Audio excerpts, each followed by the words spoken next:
Namaskaram everyone.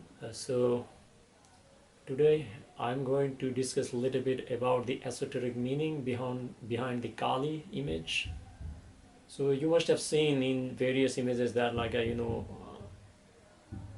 Ma Kali, the deity, female deity, who is one of the forms of the Shakti, the feminine, divine feminine. She's actually Digambara, that basically means she's not wearing anything, and no clothes are there.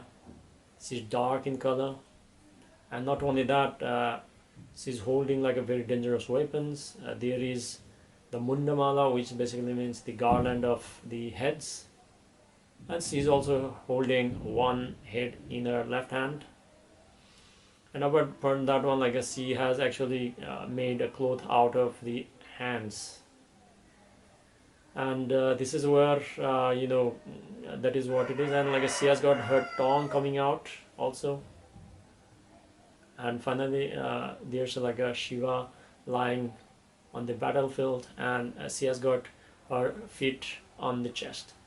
So if you search for the what all this is about, there is a certain story behind also, that when Kali was invoked, and she went on to kill a certain a demon, and then once she did that one, because of her unawareness and everything, she started killing everyone with no discrimination. She was even attacking the devas also, and that is where Shiva lied down on the floor, so that when Kali came, and then she actually put the feet on the chest of the Shiva. That is where she realized that okay, she came back to the sense. This is the story, but we'll try to look into the esoteric meaning that has got some spiritual significance.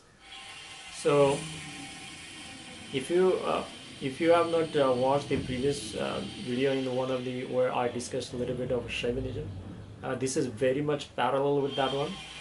But it has got a different context. The previous description was mostly for people who follow Shaivism, but here we are a little bit drawing lines between the Shaivism as well as the Shaktism.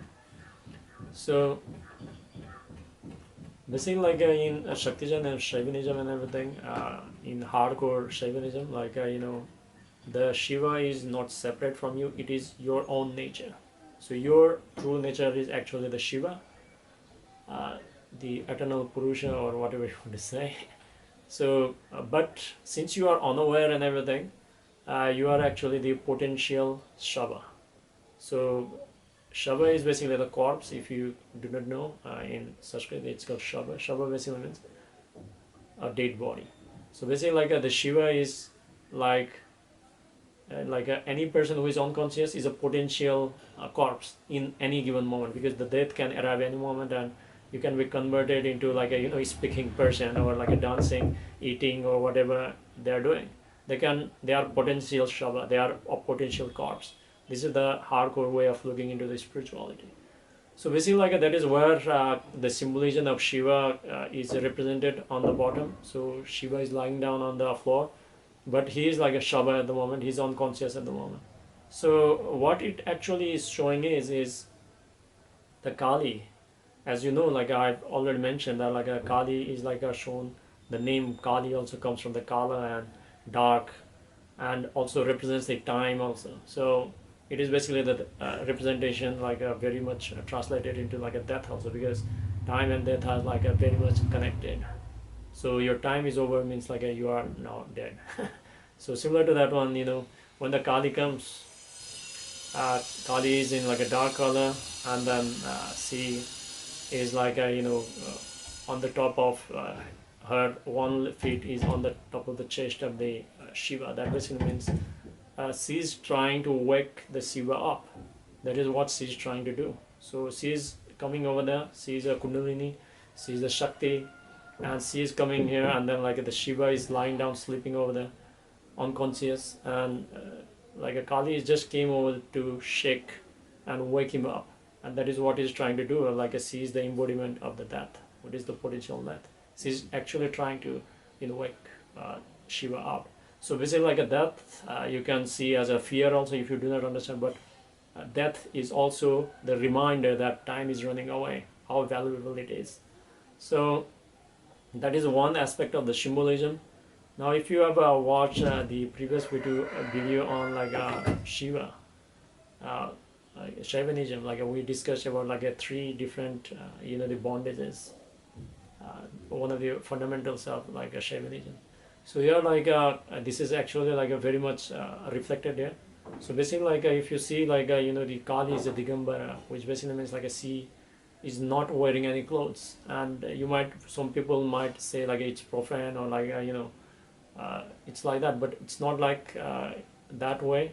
It is basically for example, we discussed that in the previous video also, or even now also, that there are like five powers of the divine. They are the creation, maintenance, destruction, and conciliation and revealing. So what we call as a Maya is all the game of only these two. Although like these three has a major role to play, but it's more about concealing and revealing. So when Kali comes without any clothes or something like that, it's a representation that like there's no veil in between, the veil of mind, because it is the mind or like our interpretation and everything that does not allow you to see the reality as it is. So here like Kali represents the bare truth without any addition or subtraction here. So that represents this basically means like the Kali in her form is beyond Maya. So she's trying to wake him up telling that like death can happen any moment, and like the reality, showing the reality as it is. But still like if you know the second fundamental of Shaivism discussed in the previous Shaivism video was the Anava basically is identity, and the identity is basically mostly concentrated into thoughts, and the egoism or the limited identity one has taken over, and that is actually represented by the garlands as well as the head that has been taken off by the Kali. So basically like she has taken off the what we refer as the ego out of the body, because the individuality actually is manifested from the ideas and likes and dislikes through the mind. Also, although like the memory is spread out just like Sadhguru has mentioned, but mostly like the identity is concentrated in the head part. So the Anava has also been taken away, and the illusion part is also taken away. Now like the final part is remaining. So the final fundamental, the third fundamental of Shaivism is, as we mentioned in the previous video, it's the karma. And the karma is actually created by, mostly like denoted by the actions. So if you know that like a Kali is wearing the the dress out of the arms of the people, so basically this represents that like a she has also like a chopped off their hands also, so that like there's a karma. So like she's free of karma also.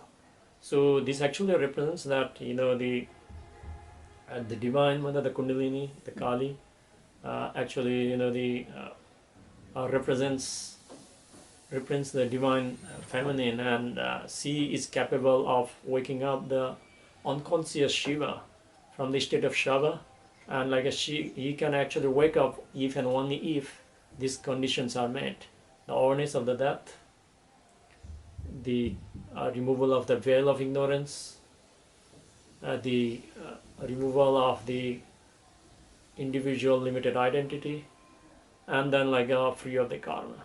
So these are the different aspects, and it's good that like now, but it's not necessary for every individual to know about it. But without spiritual initiated spiritual practice and guidance from the live master, it is going to be very difficult.